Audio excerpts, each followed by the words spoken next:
kimki tongda va shomda 3 marta ixlos va 2 muavvazatayn, ya'ni falaq va nosni o'qisa, Alloh taolo balo qazodan hamda qiyinchiliklardan omonda saqlaydi deb Imom Termiziy rivoyatida Rasululloh marhamat qilyaptilar.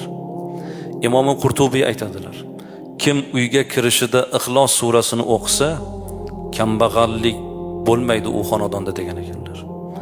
Ixlos surasi o'qilgan xonadonda kambag'allik bo'lmaydi dedilar.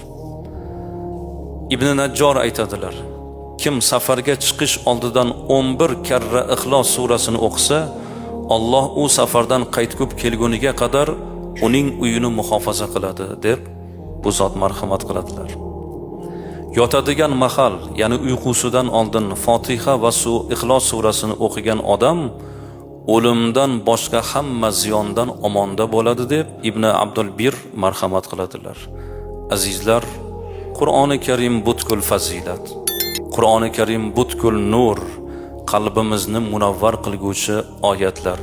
Lekin Ixlos surasining fazilati o'zgacha inshaalloh.